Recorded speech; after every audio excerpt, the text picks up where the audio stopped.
Good evening.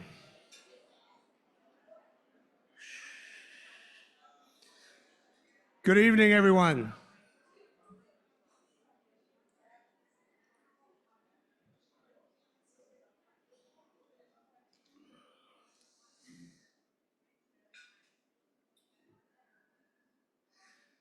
I might as well share one little story. When I first spoke publicly, I was honored by Yeshiva here in Pittsburgh at a big event, and I was scared as shit. I know I shouldn't say that word, but I was so scared, and I was talking to the guest keynote speaker, Senator Lieberman, and he told me, whenever you go up in front of an audience, stand up there and just be quiet for 30 seconds. You'll get their attention. So thank you. Good evening, and I'd like to thank everyone here for joining us on this evening to celebrate and support Classrooms Without Borders. I am Rob Glimcher, the chairman of Classrooms, and I am blessed to be able to be involved with this organization. All I can say is, wow, I cannot believe this group of people here for Bob, who care about you and love you and want to celebrate you, Bob. October 7th has changed the life of all Jews in our world, as well as our Judeo-Christian ethics and society. On October 7th, I found myself landing at 10 a.m. in Tel Aviv with no knowledge that anything had happened. What shocks me is the denial, the reaction of the world, what's happening on colleges' campuses. You know, since then has just totally shocked me, and I don't even know how to deal with it. I never thought I'd live in a world where I felt that I could understand personally how the Holocaust happened. I didn't think our world was going to be like that again. The ignorance, the propaganda, the denial have made me realize how important what we do at Classrooms Without Borders is. Our teachers, students, and ambassadors, they're ambassadors for good. They know the truth. They can shed the light, not the darkness that we're seeing in our society in so many places today, here and throughout the world. If there's anything we've learned, it is that our mission is more important than ever. We're expanding, and hopefully will continue to expand and shed light in many more communities in many years to come.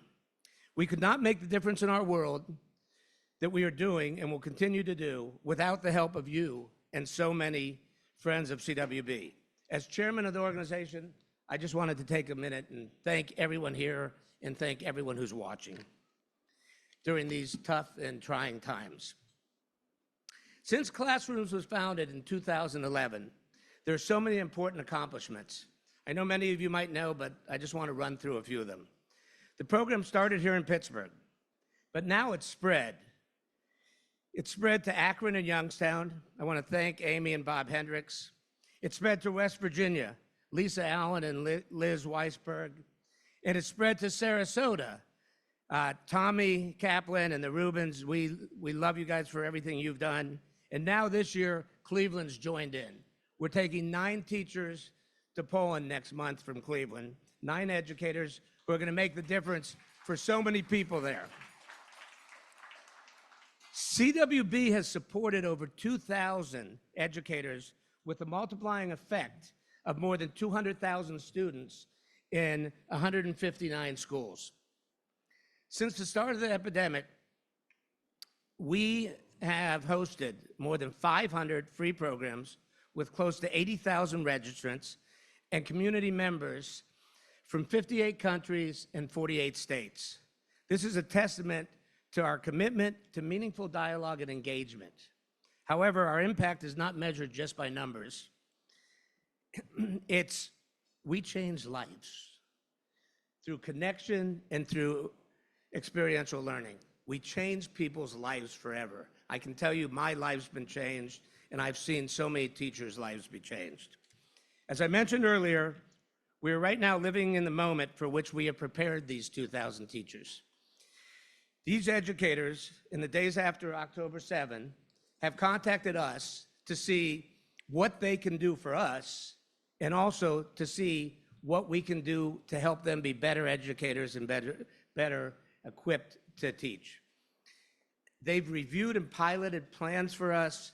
They've joined Zooms to learn more about Israel. They've invited Avi Ben-Hur, one of our educators, to come to their classrooms as well as other CWB scholars. Our investment, your investment in these educators has allowed them to teach the truth and spread the light. We see so much bullshit on social media. These people know and learn the truth, and it's so important. I want to thank the educators who are here tonight, and as well as the educators who might be online or elsewhere, because without you, our necessary work of opening minds and hearts would not be the same. This is the time to act. Classrooms Without Borders, for the first time in its 13 years, is collaborating with 3 Jewish day schools in Pittsburgh to plan a Teachers Institute for Israel Studies for their educators. Avi Ben-Hur will be back in November and again in the spring and is working with us on this. Our mission today is more vitally important than it ever has been. And we could not do it without the generosity of all of you.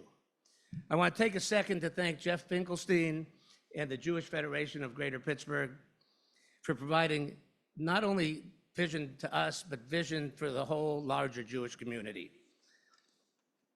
And most important, I'd like to thank the board of directors whose stewardship and counsel make the most out of the resources that we have to do our job, as well as our gratitude to all of you, the donors who are here tonight, as well as those of you who could not join us in person tonight.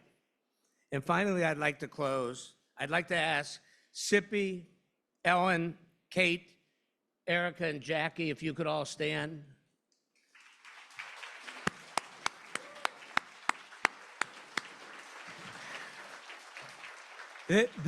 This is our team. This small team does the work of an army. And thank you for all you do to make our dreams come true. Thank you, everyone.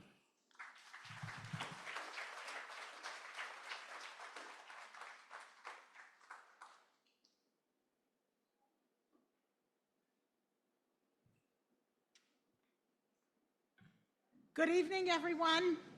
My name is Debbie Resnick, a board of the directors of CWB for the past 8 years. As Rob has already said, from the bottom of my heart, I want to thank all of you for your continued support to CWB. Without you, we would not be able to do what we are doing. I want to thank Rob Glimsher, our board chair, for your continued leadership, guidance, and inspiration. To my fundraising and dinner committee, Laura, Judy, Lori, Carrie, Hillary, and Sandy, thank you for your time and the committee to make this event here such a success. It truly was a team effort, and it was led by our staff person, Erica, who worked tirelessly to put everything together. So please give them all a round of applause. As Rob has said, we already thanked the CWB staff, but I'm going to thank you again. To Kate, Ellen, Erica, and Jackie, who worked their tails off to make sure our programming, our trips, and the visits at the schools go on without a hitch. And finally, to our executive director, who's sitting right there, Dr. Sapora Gore, who pushes all of us to be the very best we can be. Without your passion, energy, commitment, time, effort, I don't know, I ran out of adjectives, none of this, and I truly mean none of this, would be possible. She is truly the heart and the backbone of CWB and works 24 hours, 7 days a week for all of us.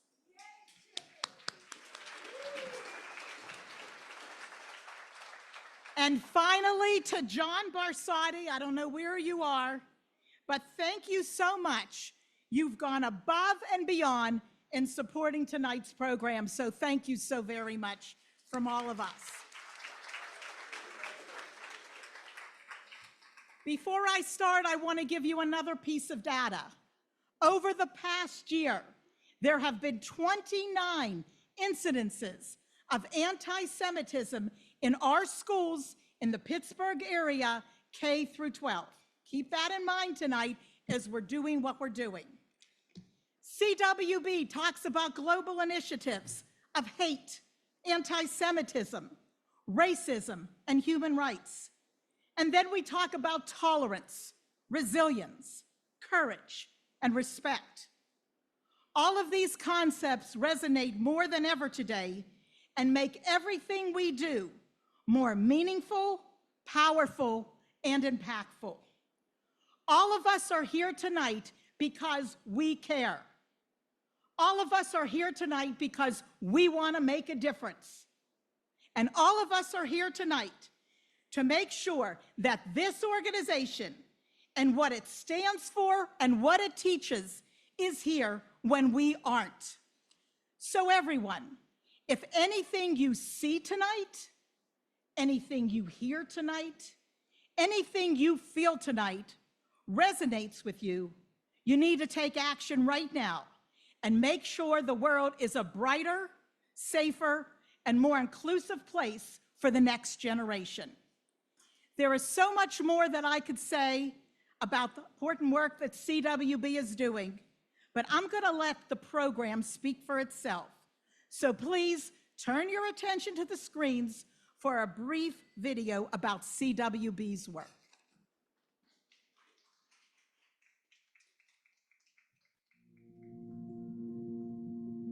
How would I describe Classrooms Without Borders? Oh my gosh, it's a life-changing experience. We learn really important lessons from the past, but we learn them with people who are learning along with us. And I think that enriches the experience as well. So, and having a chance to engage in that opportunity in a place-based learning environment has been like really, really special and impactful to me.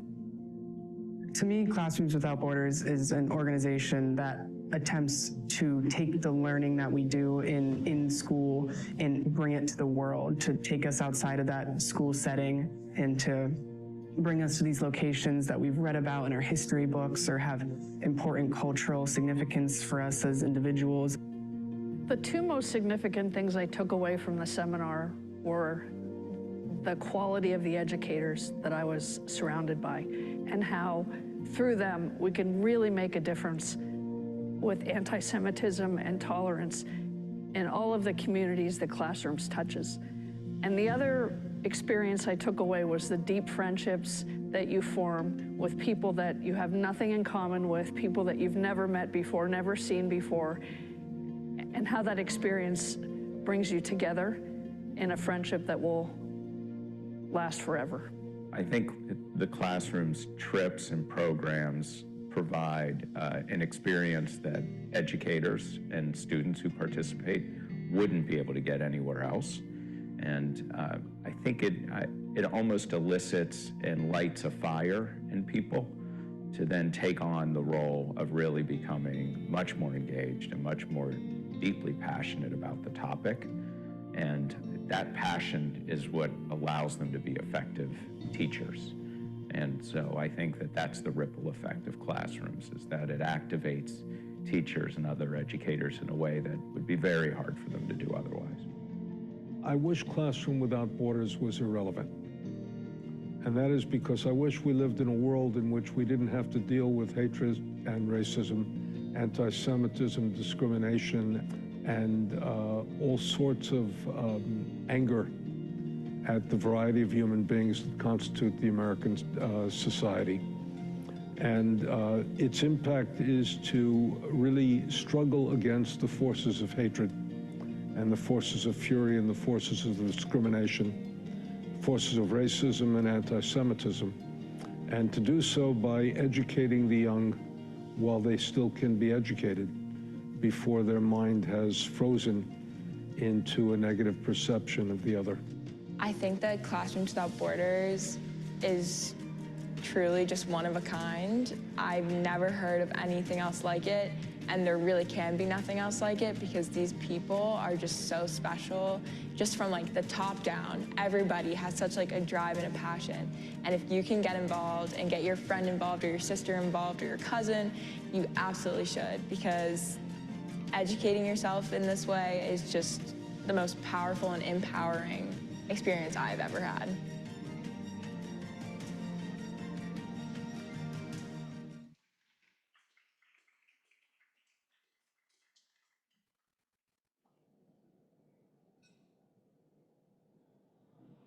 Good evening, everyone. My name is Laura Penrod Krong, and I'm truly honored to be here tonight. It's such a blessing to be together. I think this is our third event in this type of forum, and what a great new location we have. It's my honor now to introduce to you Tracy Vitale. Tracy is a superstar. She's the superintendent of Seneca Valley School District, overseeing one of the largest regions of public schools. She's a recipient of the Distinguished Educator Award by the Tri-State Area School Council in the School of Education at the University of Pittsburgh. Tracy's an innovator in her field.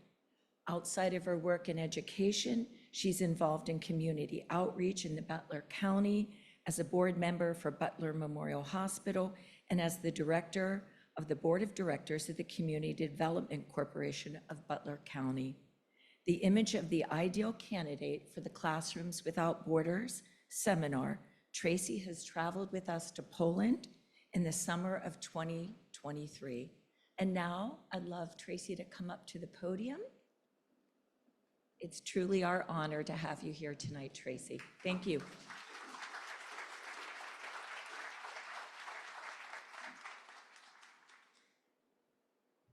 Good evening, ladies and gentlemen. Thank you all for being here this evening and for the invite. It is an honor to stand before you as a school superintendent in today's times. I share my profound admiration for Classrooms Without Borders and their global, yes, I said global impact work and transformative power of CWB's travel seminars. For many years, the Seneca Valley School District was supporting our teachers to travel on seminar with CWB. Last year, I decided maybe it was time to go, and actually in 2022, I was deciding then that, well, Sippy decided for me, as she usually does, that I should go to Israel. COVID had something to say about that, and so I did not go to Israel. But Sippy always reminds me there's a time and a place. So she said, "You're going to Poland." I said, "Poland? That wasn't on the list." But I did want to travel with our teachers because their experiences when they would return from these travel experiences were just remarkable. And so I went last year and I decided it was time. And then as life would have it, I had an immediate family member that was experiencing medical challenges, and I said to my husband, perhaps I should not go. He encouraged me that something will always stand in the way of things like this in life. And so I needed to go and I needed to do this, and he would handle things at home. Now, I should mention that I have traveled on educational seminars before. I've traveled to places like Finland and Estonia to study their schools, but none, and I do mean none, would compare to my experience on the Poland personally seminar that I attended last summer. CWB plans every detail with much thought and care, from the impactful historical sites to world-class scholars as our group leaders, to a Holocaust survivor traveling with us, to high school students. Imagine seeing the Holocaust through their eyes, and lay business people joining us, and even a retired military personnel security detail that I didn't notice at first. But that's how much Sippy, her team, and CWB cared about our safety. I didn't lose sight of the amount of detailed planning that took place. And I know the impact and the background that led up to planning that trip. And that privilege with 5 of my teachers and many other teachers from all over the United States, West Virginia, Florida, Ohio, and even Texas. Participating in this travel seminar was a deeply moving, personal, and educational journey for me and my teachers. As a matter of fact, it changed my life forever. Not to mention the 700 teachers we came back to and shared our stories with, and nearly 7,000 of our students. That's just one school.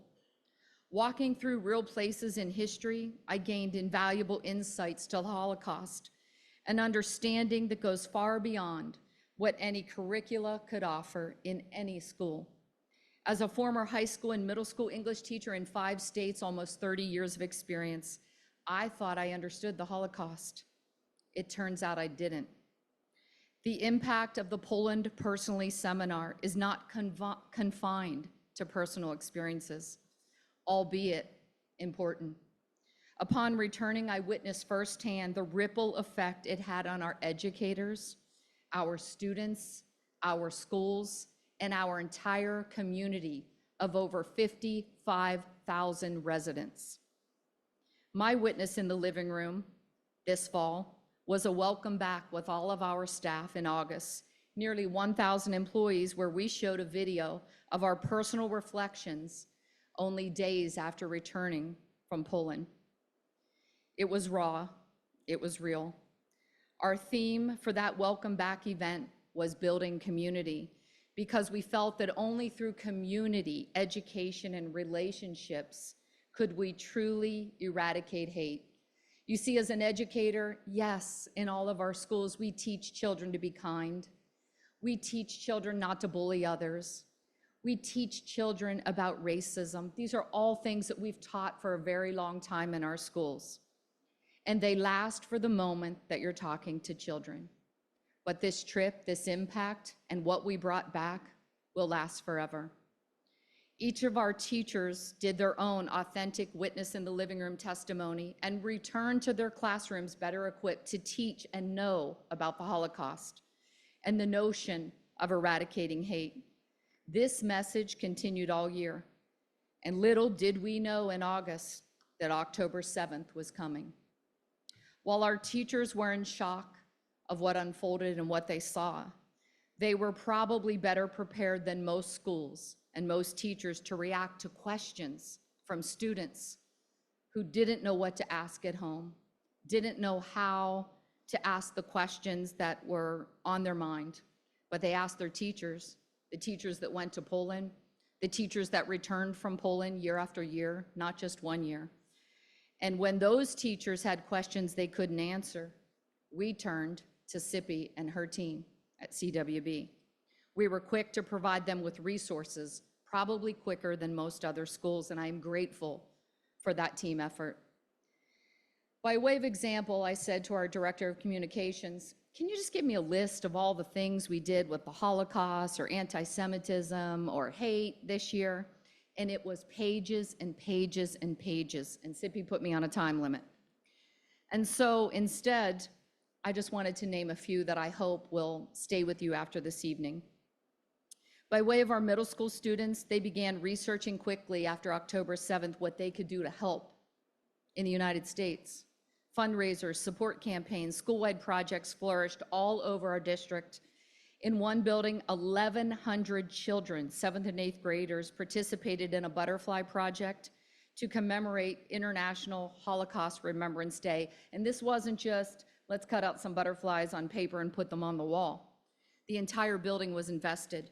They involved the art teacher, the pottery teacher, the history teacher, the English teacher, the math teacher, the science teacher. Everyone was invested. They handmade these butterflies from clay and hand painted them. This project was an initiative across the United States, but especially in our building, to create 1.5 million butterflies around this world to represent every child murdered in the Holocaust. Those butterflies were placed on permanent display in the school. So again, when you talk about, we teach about kindness, we teach about why we shouldn't hate and why we should be accepting of others, that is a permanent reminder. That's a legacy from CWB. In November, members of the Seneca Valley Treble Choir, grade 10, performed side by side with members of Duquesne University's Papert Chorale, the Pittsburgh Youth Chorus, and the Junior Mendelssohn Choir of Pittsburgh on the project of Resonance of Hope, building bridges through music. I could go on and tell you about how bridges were built through music in this region, again, because of all the messages we brought back from Poland. In December, Ms. Michelle Russo, I think I saw her here, if you could wave, she received the Shine a Light. She's one of our amazing teachers who has been on several trips, the Poland personally and the civil rights trip. And she received the Shine a Light on Anti-Semitism Civic Courage Award in the region, all because of, again, that first trip, that first meeting with CWB.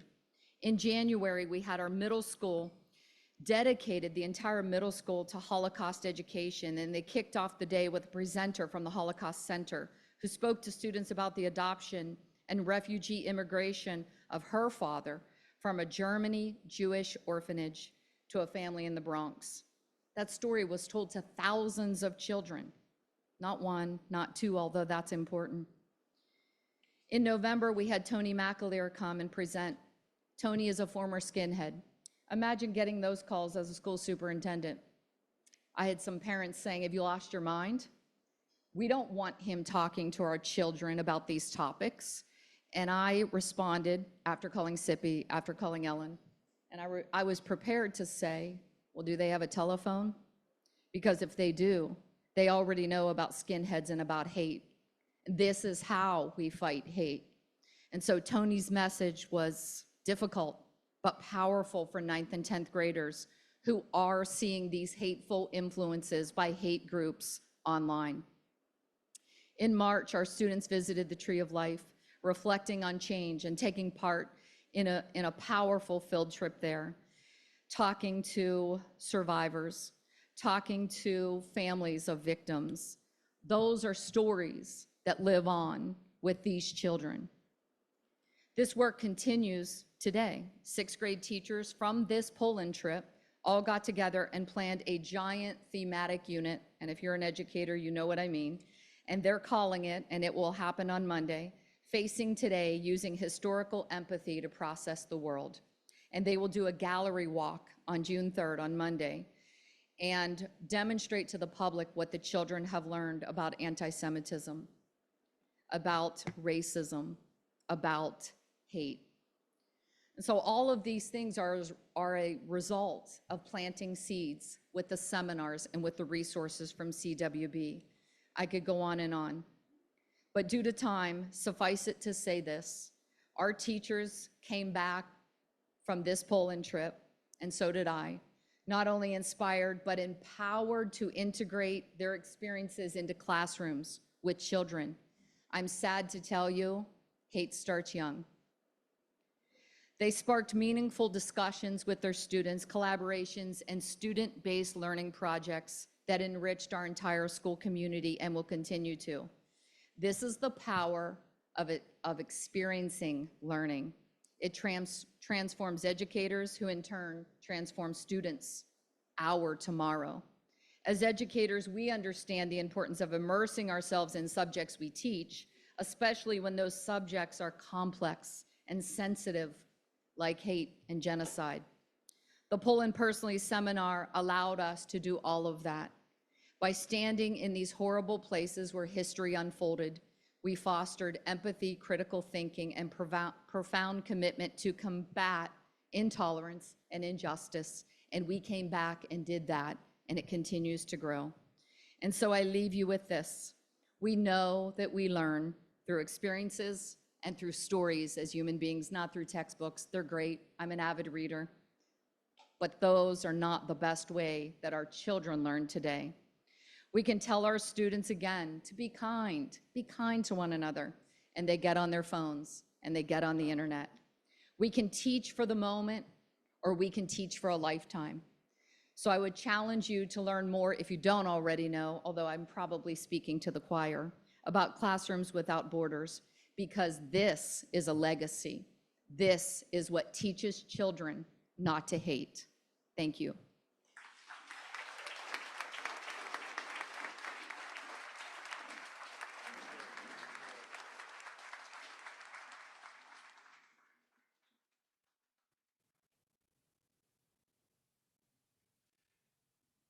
Hello, everyone. I'm Gerald Savage. I initially started working with this program back in 2014.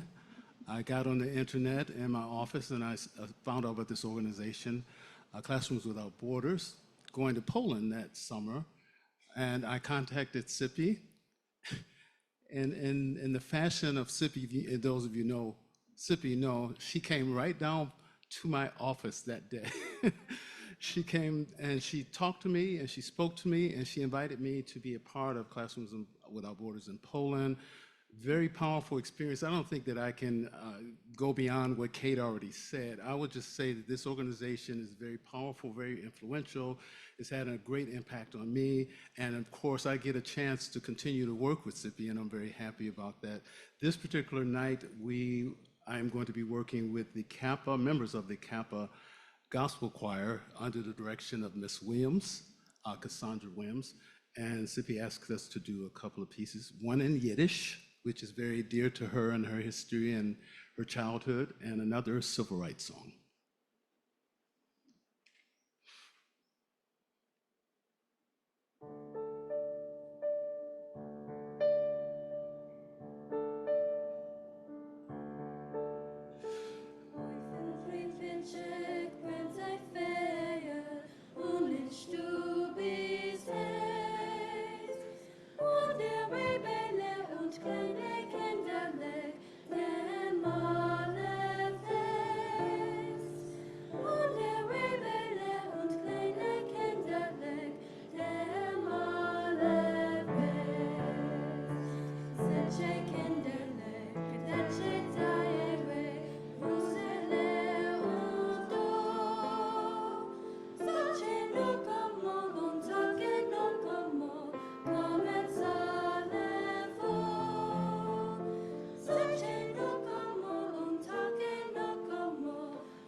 Turn me around, ain't gonna let nobody turn me around.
Now it is my pleasure to introduce to you Sarah Grand.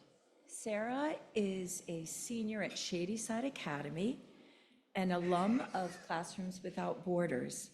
She's done Poland personally, as well as the Children's Village. She's an avid learner of history, culture, and politics with passion for social justice and leveraging positive change for the greater good. In the fall, Sarah will attend American University in Washington, D.C. to study international relations within the School of International Service, and she hopes to also study political policies during her time there. And so it's my great pleasure to introduce Sarah. Sarah?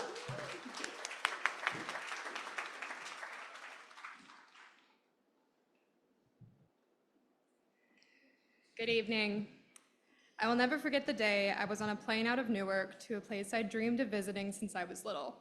What came after was beyond anything I could have ever imagined. I never really knew why I wanted to go to Israel besides it being the Jewish nation, but I realized when I got there that it really is the home of the Jewish soul. I formed bonds with not only the children in my assigned family in the Children's Village, but also with the land of my ancestors. I spent my days admiring the beautiful landscapes, historic architecture, and colorful people. I appreciated the history and modern-day diversity of the country, and I remember one specific instance vividly, standing in awe of the Western Wall while listening to the Adhan playing from the Al-Aqsa Mosque just a stone's throw away. When my plane landed back in Pittsburgh after a 5-hour layover way too early in the morning, I think it was 5 a.m., not great, I went home exhausted and happy. My time with Classrooms Without Borders began in the fall of 2021 when I applied to the Children's Seminar in Israel. Ecstatic is an understatement for how I felt when I was accepted. I spent months excitedly awaiting my departure while working with my peers to raise money for the foster children I would soon meet. When the trip was over, I knew my journey with Classrooms was not. That summer, I applied to the Poland Personally Study Seminar while on vacation, thinking that maybe if I applied before my peers, I'd have a better chance of getting to go on such a highly selective seminar. My acceptance came with even greater excitement than I had experienced with Israel, as now I understood, at least I thought I did, just how life-changing this seminar would be. What I experienced in Poland is beyond words, but what I can say is that not only did I learn from the sites at which the tragedies of the Holocaust occurred, but I had the absolute honor of traveling with survivor Howard Chandler. Howard is an absolute gem of a human being who lights up every room he enters and wins the hearts of all he meets, especially me. I am so thankful to have not only been able to travel to Poland, but to learn from him. Not only did I learn from his story, but his attitude and pure joy are inspirational. I think about him daily when I look at the photo of us pinned to my bulletin board and now hail him as my hero. To hear Howard's testimony, to see the plaza where his family was separated, to memorialize his family at Treblinka, and to walk through Auschwitz with him is to understand beyond the shadow of a doubt that the Holocaust did happen. And it happened to 6 million murdered Jews, and it happened to millions more who suffered but survived under Nazi rule. To understand his story, to really understand this story, is to understand the necessity of a Jewish state to serve as a safe haven for Jewish people. I've been passionate about global learning since I was 6, literally, and my time with CWB has only fueled that fire. In the fall, I will attend American University in Washington, D.C. to study international relations. I have learned more from my hands-on experiences abroad in CWB seminars than I could have dreamed, and the enrichment of my in-class learning has gifted me with a knowledge and understanding beyond that of my peers. As a Jew who did not grow up with much connection to the faith, my time with CWB has given me a chance to develop my identity in ways I otherwise never would have. Spending time in Israel and up close with Holocaust history gave me time to consider who I am and to grapple with the experiences of my ancestors. The knowledge Classrooms Without Borders and my experiences abroad have cultivated within me the capacity to think critically about current events and to understand and empathize more deeply as they unfold. I would like to thank CWB for all they have given me, especially the lessons I know I will carry with me for the rest of my life. Thank you.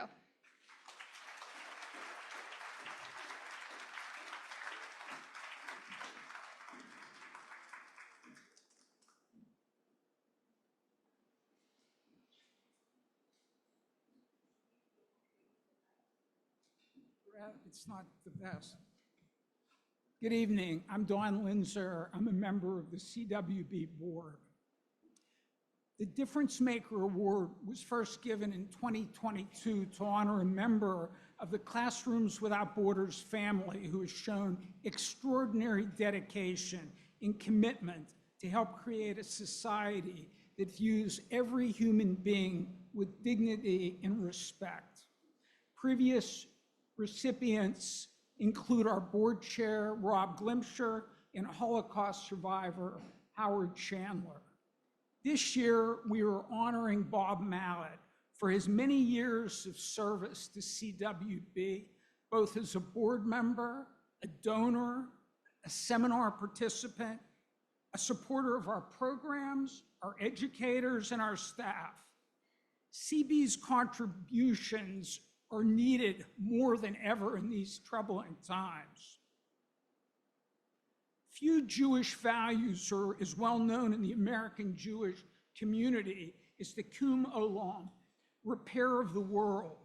The term is understood in American Jewry as the idea that Jews are called upon to make the world a more just, peaceful, tolerant, and equal place through acts of charity, kindness, and social action. Bob and Tony are great forces in our community for this good. We are honoring my good friend Bob because he exemplifies this mitzvah. Bob and I met in a professional capacity when I helped sell his commercial edible oil business, which was a big part of his life for many years, Mallet Oil. We became good friends after working on this project. Bob retired, and he took his energy that he gave running a successful business and redeployed his energy to assist many nonprofits in the Jewish community and other worthy causes. Bob supports many nonprofits, to name only a few: Jewish and Family Services, UJF, Chabad, Hillel, and JCC. Many may not know that Bob and Tony also care about our four-legged friends. Tony and Bob provide support to many equine causes, including horse rescue and handicap and therapeutic riding. Bob has established endowed scholarships for Jewish and other students at Duquesne University, Brandeis University, and Carnegie Mellon University. He also serves on the board of directors of Duquesne University. He's a mentor to college students at Brandeis and Duquesne. He's a very popular guest lecturer on international business topics, a natural teacher. You always learn something interesting when you talk to Bob. Bob is also a world traveler. He's traveled extensively to Asia, and his travels have brought him to Israel many times. He's passionate about the work of the Children's Village in Carmel, Israel, that helps orphans and disadvantaged children in a residential setting. Bob makes the world a better place, and I'm blessed that he's my friend. I will now invite you to watch a short video honoring Bob that was edited from over an hour of tributes. At the end of the evening, Bob will be given the unedited version of the video. It's a little too long for tonight. Following the video, Bob will come up to the podium to receive his award. Enjoy the video.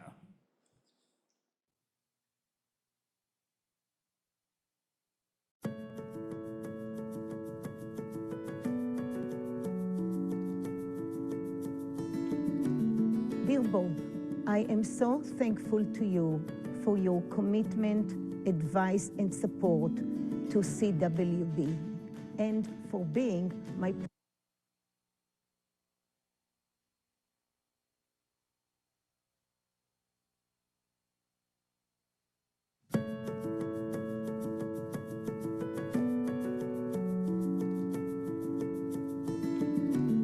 Dear Bob, I am so thankful to you for your commitment, advice, and support to CWB, and for being my personal good friend. We could not have picked a better honoree than you. You have been such a special friend of Classrooms Without Borders and everything we do. You made a difference. You joined our board 7 years ago, and from the beginning, you wanted to learn. You wanted to know your story and go to the land that Moses never got to go and Anna Frank never lived to see.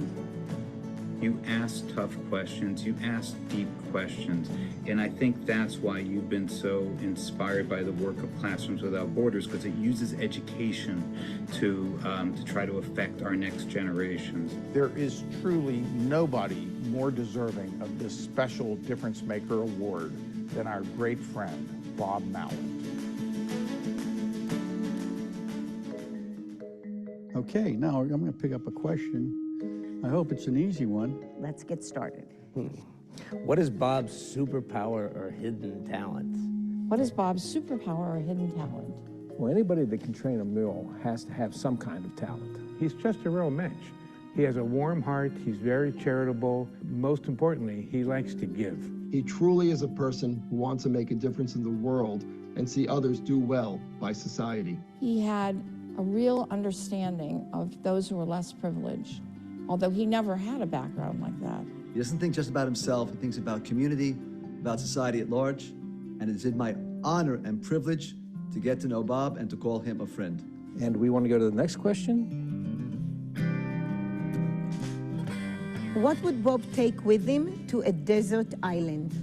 A horse. An empty OJ container, Tony, his animals, and I think a pack of gum. Well, I assume me, because he can't stand to be without me. Probably Tony, and probably Elizabeth the mule. He was so excited when he got Elizabeth. His fancy little donkey really, I think, superseded his love for the horses. What is Bob's favorite hangout? I think his favorite hangout is in the shop with all the heavy machinery. The classroom and his farm. Bob's favorite place is a deli called Smallman Street Deli. He just loves those corned beef sandwiches. Recall a unique, memorable experience you had with Bob. I can tell you, Bob has dressed me up like a cowboy and made me ride a couple of these horses up there. My saddle still hurts from that experience, Bob. I will never forget the Children's Village experience where all the kids wanted to sit next to him and hear his stories.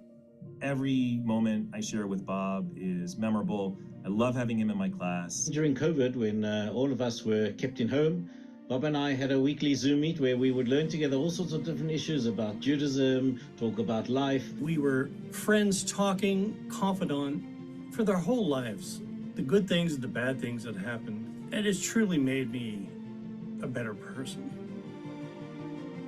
As the owner of the company, he would actually take each new employee, spend quite a bit of time with them to let them know a little bit of background about his father's being the founder of the company, very proud of the company, and he made you feel like you were part of a team. Bob's energy, commitment, passion have made CWB go far beyond the stars. He is a change maker, but a change maker is a risk taker. And he is the first one to get up and get everybody to dance. So he'll go out there on the floor himself as a change maker, leading the charge. I try to teach my students that one person can make a difference, and that one person must make a difference. And that person is the person that you look at in the mirror every morning when you shave, when you brush your teeth. And Bob Mallet is one such person. Dear Bob, in life, there are many people who brag a lot and do very little.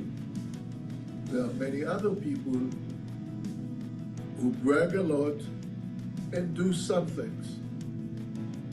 You do a lot, but you hardly ever brag about it. May God bless you that your curiosity to learn more about Judaism, your care for another, your kindness to all, and your concern for Israel continue to grow.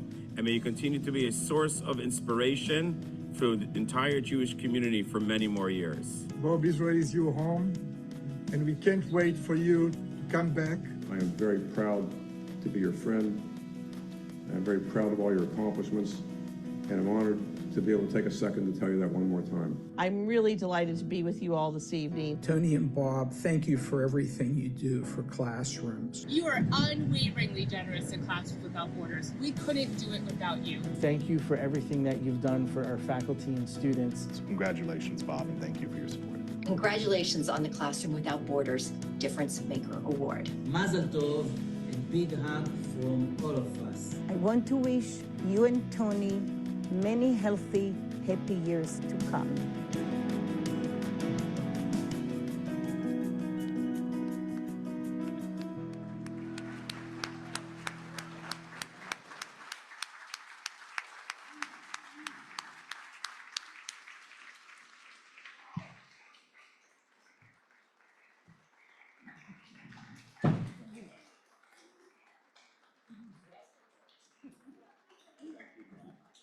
Thank you.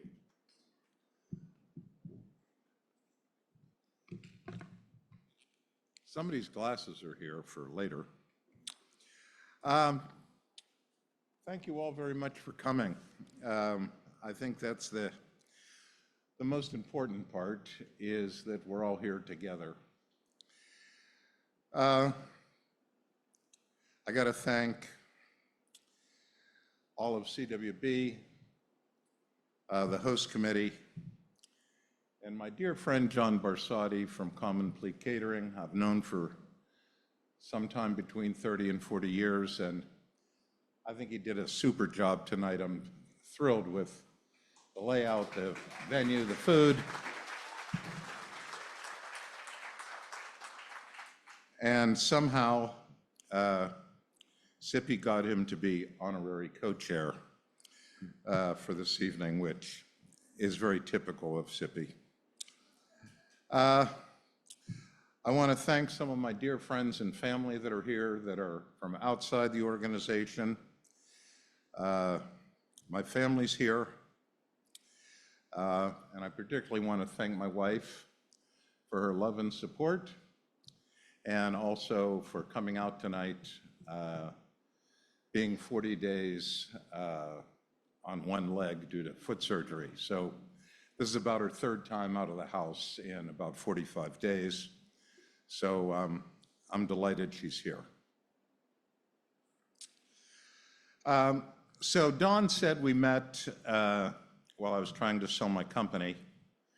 And I think that was about 10 or 11 years ago. And it really wasn't a question of retiring. It was really a question of what I was going to do next. And for some reason, I picked higher education. I'm not exactly sure why. I think a lot of it had to do with my mother, who was very intent on education.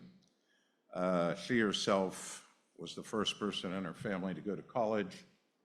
Same was true for my dad, and my mother told me, if you don't go to college, you're going to work with your hands all your life and not with your brain. The odd part about that story is I was a terrible student. I didn't do very well in high school. I was a little bit of a troubled kid. My father had passed away when I was 13, and things kind of went downhill from there for me personally, and my mother and everyone else in my family. So I think that had something to do with it. So I didn't do too well in high school, and I went to a very mediocre college at the height of the Vietnam War, which was the last time this country went really berserk. And I was part of it. I was in the selective service system. I wasn't drafted. I didn't go to Washington and protest, but a lot of my classmates and a a lot of the people around me at that time did. My mother said education was the only way to break the cycle of poverty, and I think she knew that firsthand. Having lived through the Depression, she lived through the Holocaust in North America, was very, very much part of resettling immigrants prior to the war, during the war, and after the war. I met Sippy Gurr, I think, about 12 years ago, and it was a not planned meeting. We kind of met accidentally. And what I saw was a real human being, a woman that was dedicated, creative, energetic, and unstoppable. I've said this before, but Sippy is a monomaniac on a mission. She reminds me a lot of my mother. They had a lot of the similar qualities.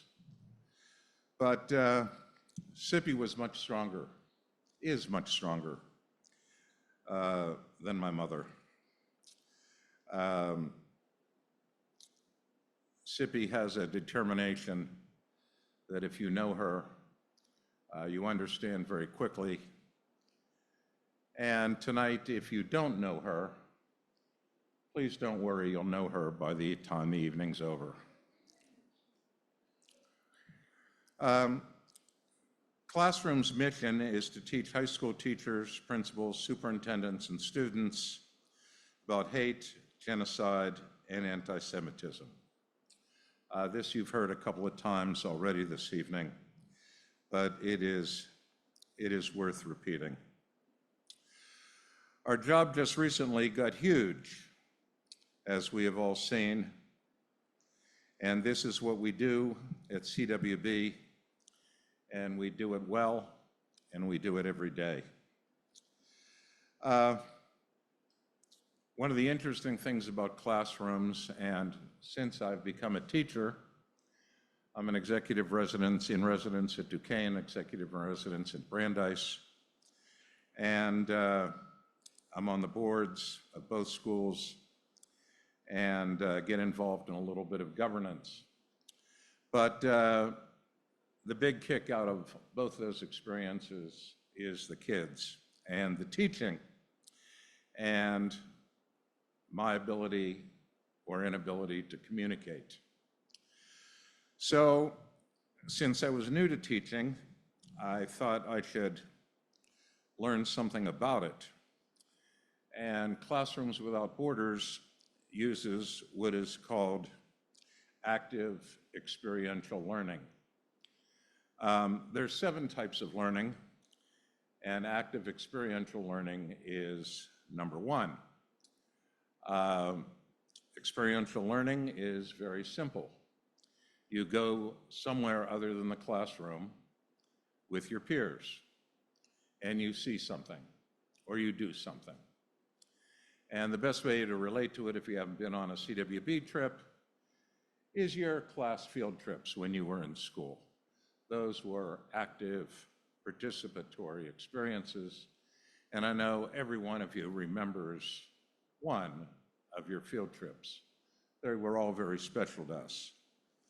The second example of experiential education would be your first science class, where you leave the classroom and you end up in a lab with tools, maybe a frog, maybe a test tube, and usually a partner, a lab mate. And there again, experiential learning takes place. Experiential learning is the best type of learning. You learn the most, and more importantly, you remember the most.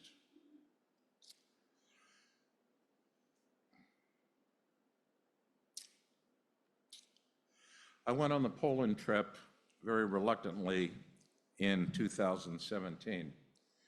It took 2 years for Sippy to convince me to make the trip. I really didn't want to go. I had kind of blocked the Holocaust out in my life, and when the television turned black and white, I would last about 2 or 3 minutes, and I would have to change the channel. One universal comment from everyone who's attended the Poland trip, and there are many comments, the students fill out and the teachers fill out extensive evaluations so we can learn from those and do better. But everybody has said it tonight, and I'll say it again, it is a life-changing trip. There's really nothing else like it around. So, changing careers, one of the benefits of changing careers was through my work at Duquesne, Brandeis, and CWB, I have met some really, really wonderful people, different people than I was with in the previous 40 years in business.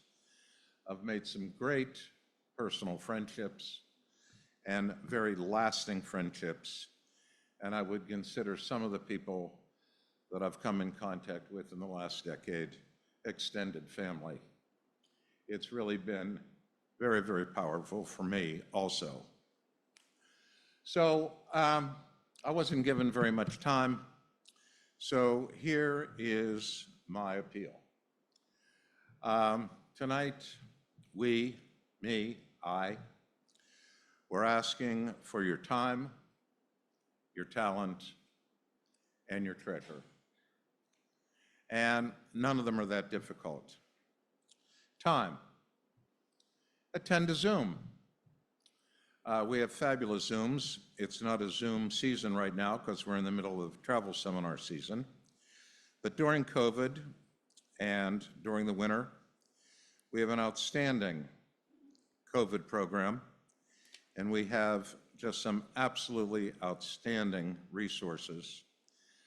Everybody mentioned the staff tonight. I'm not going to repeat the staff, but I do want to mention our scholars. Avi Ben-Hur from New York City immigrated to Israel 15 or 20 years ago. He's a brilliant man. He's an historian. He's very factual. Jonty Blackman, also an Israeli, living in Jerusalem. He's an ordained rabbi. He works in the travel industry, and he mainly talks about Jewish history, our Torah, and the meaning of our holidays. And if you're a Reformed Jew, grew up a secular Jew, I'm still learning about our holidays. Jonty is tremendous. We have, I lost my card, Natalia. Natalia is one of our guides on the Poland trip. She is a native of Poland and lives in Poland. Susan Stein. Susan Stein is a teacher in residence. I believe she's a music teacher. She spends quite a bit of time in the Pittsburgh area. She is part of our educational network. And you saw Michael Birnbaum on the video. Michael Birnbaum is one of my personal favorites. Michael Birnbaum is in the museum business. He designs and builds all kinds of museums all over the world. And most notably, he designed the exhibit space and procured the artifacts for the Holocaust Museum in Washington, D.C. He's quite a guy. He's brilliant, and I never miss him. So that's time, and I want to go on to talent. Talent. You all have friends. You all have a network. Some of you are on social media. Talk about CWB. Talk to your friends that aren't in this room tonight about what you have found out about this organization, about what you've learned, and about what the work we do. If you know anybody in a powerful position in a foundation or a bank, that's better yet. But if you don't, just talk about us. that would be your contribution towards talent. Treasure is obvious. We subsidize the teachers on these trips. To be honest, most of our teachers that go have never been out of the country. They all have to apply for a passport. They've never been anywhere. This is quite remarkable to me. These people were willing to do this. As you know, the majority of our teachers are not Jewish. This is our model. There's very few Jews in the world, about 15 million. And I think the concept of teaching non-Jewish high school teachers, elementary school teachers, college professors, the CWB way is about the best thing that we can do as a community to make the world a little better for all of us. Thank you very much for the award and for your time.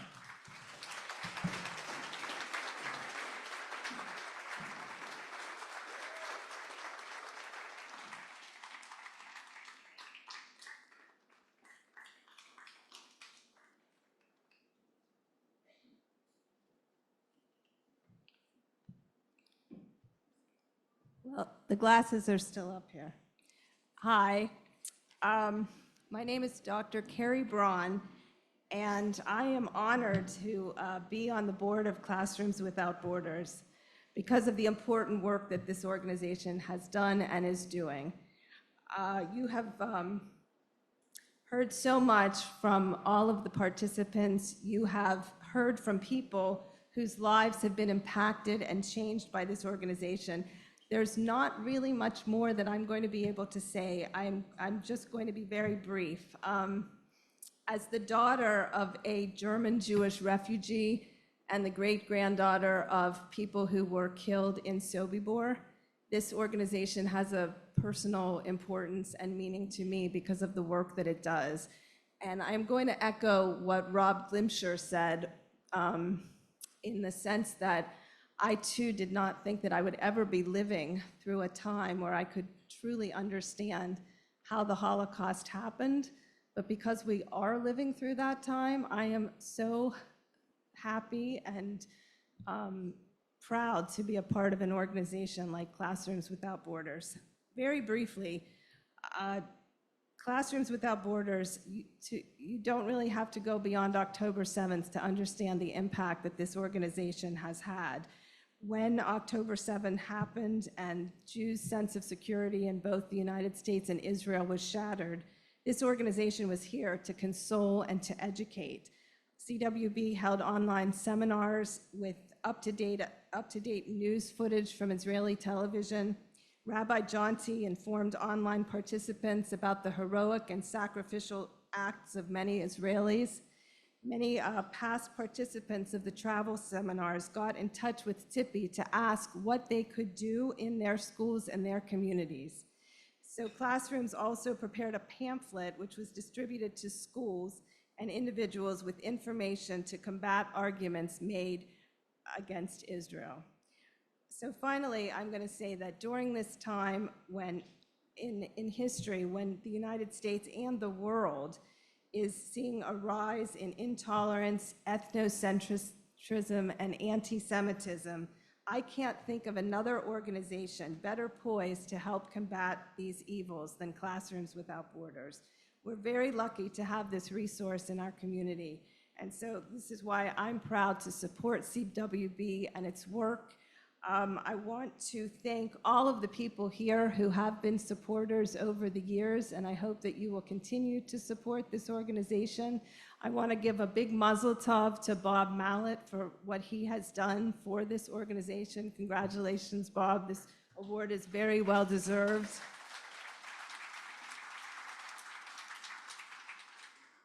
And I just want to say to people who may be new to this organization or who have not contributed, please seriously consider giving support to this small but mighty, incredible organization.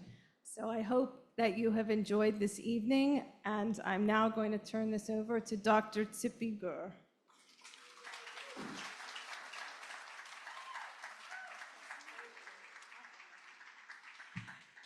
First of all, thank you all so much. It means so much to me personally that you all are here. And those of you on Zoom, and those of you that support us here and all over the country, thank you. I'm going to just close with one quote from Rabbi Sachs. Optimism and hope are not the same. Optimism is the belief that the world is changing for the better. Hope is the belief that together we can make a world better. Optimism is passive virtue. Hope is an active one. It needs no courage to be an optimist, but it takes a great deal of courage to hope. CWB is a hopeful organization. We actively fight hate through education and engagement. And even in a world that sees the forces of darkness destroying so much, we remain hopeful and we remain forceful, committed to our cause. Thank you all of you who actively spread the light and create hope. Together we shall overcome.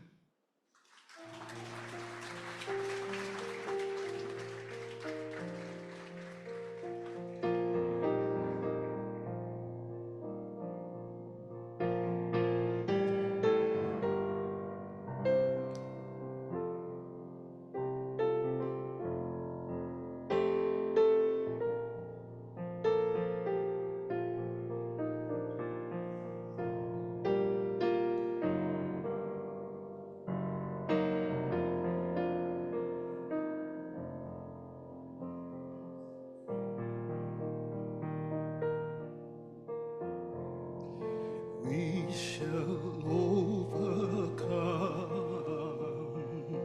We shall overcome. We shall overcome someday. Oh, deep in my heart, I do that we shall overcome someday. We shall live in peace. Please put the words on. We shall live in peace. We shall live in peace. We shall live in peace someday.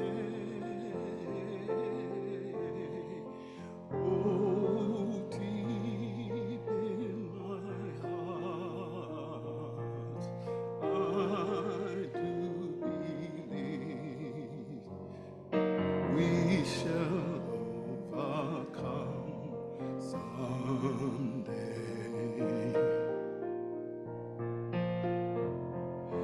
We are not afraid. We are not afraid. We are not afraid today.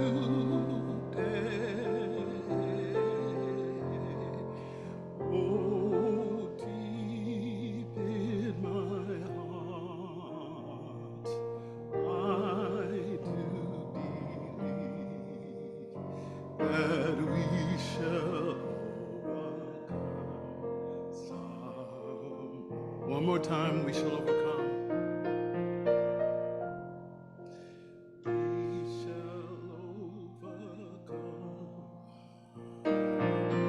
We shall overcome. We shall overcome someday. Oh, deep in my heart, I do believe that we shall overcome someday. Thank you. Please join us for dessert. Special thanks to my husband, David, for all the support